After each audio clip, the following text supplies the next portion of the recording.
Hi, Hiram here. I'm going to do another test with my new GSI Halulite Minimalist.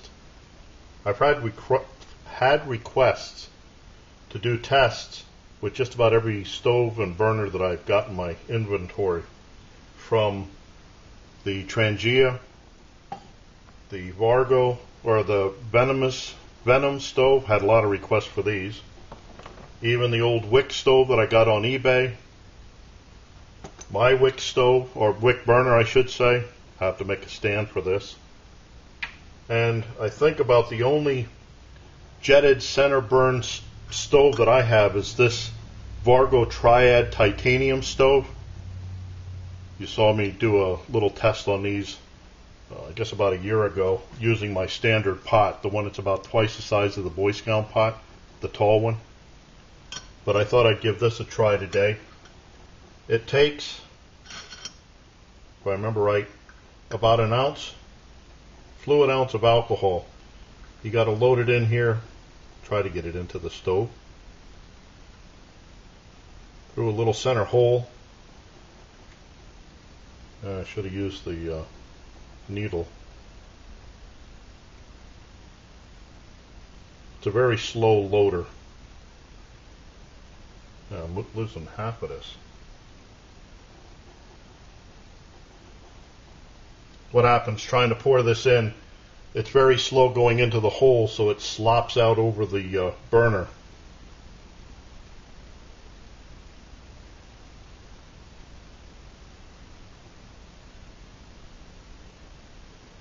Feels like I'm getting most of it on the tabletop.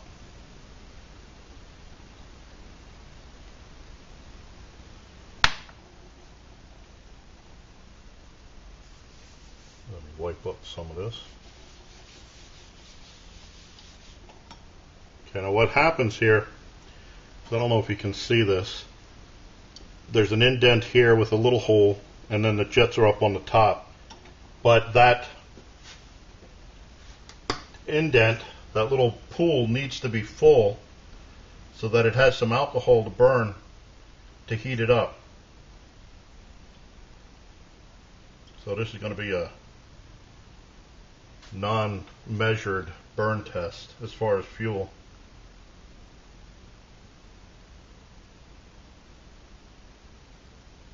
Excuse me while I fill this up.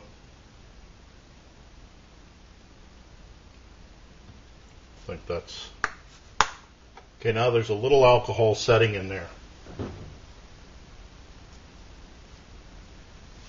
Let me get this started. Now, what should we do here? Yeah. Start that. I have 2 cups of water here. Now, one of the things with this Halulite pot, the instructions say, do not allow the flames from your stove to extend beyond the base of the cookware.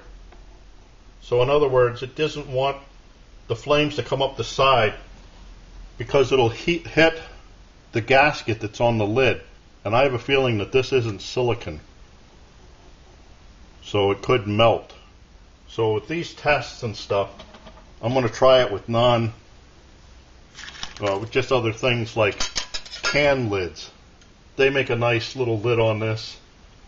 These are lids from like these big, I forget what size cans these are, but this is 46 fluid ounces, 1 quart, 14 ounces. I just cut the tops off with a safety cutter, and they make a nice little lid. Okay, this is going longer than the 30 seconds.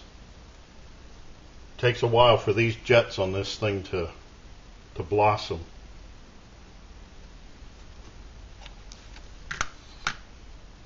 I know if I had put the pot on there, it would reflect the heat down and make it come up to bloom faster, but it's kind of hard to take all this stuff into consideration sometimes. And I think it's about ready to bloom.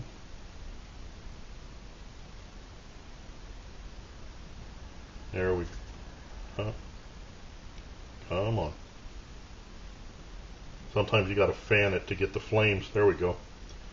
going across. So I'll take this, put it on there.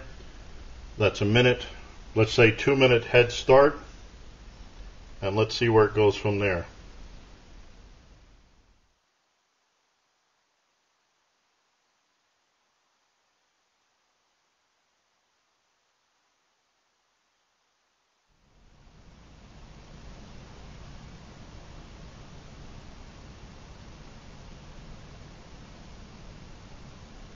There we have 210,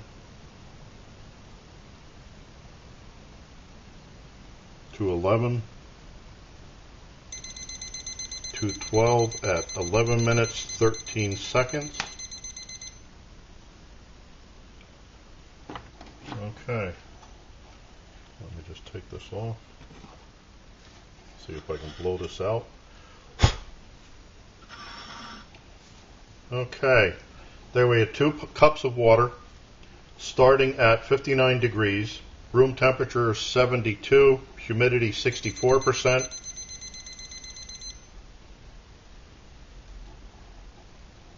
Yep, 64%. With a 2-minute preheat. This is a very slow heater to preheat. Brought 2 cups of water to boil in 11 minutes and 13 seconds minus the 2 minutes. Makes that 9 minutes 13 seconds to get 2 cups of water to boil. Now I remember why I don't use this. It's for a piece of Gramweinie equipment, it's mighty slow. That little, and I think this was like, I forget if it was $14 or $16, $18 for this on eBay. This Sweat Equity stove, you know, cost nothing, just your time to make it. Got 2 cups of water to boil starting at 59 degrees in 5 minutes and 29 seconds. So pretty close to 4-minute difference between a piece of titanium equipment and the little soda can stove. Okay, so one of the reasons why I'm trying these different small stoves is this Halulite is sold as a canister. It uses a canister stove. You get one of those little miniature canisters and like a rocket stove that goes on the top. But once you put that in here, this doesn't strike me as being an ultra lightweight equipment anymore. Something like this, if it was a little bit faster burner, I think this only weighs 28 grams, if I remember, 28 point something grams. This thing weighs like what, 7 grams? I have to get a new scale to measure these things in points of a gram. But something like this in here gives you room for your fuel. You could even take along a spare lid like this instead of taking the chance of burning the lid that comes with it. I look forward to testing some of these. So, I thank you again for watching my video. I look forward to your input, your questions, your remarks, helpful suggestions. And as always, watch for my buddy Max. Bye now. Know you've been a good friend, and that's in the thick and thin.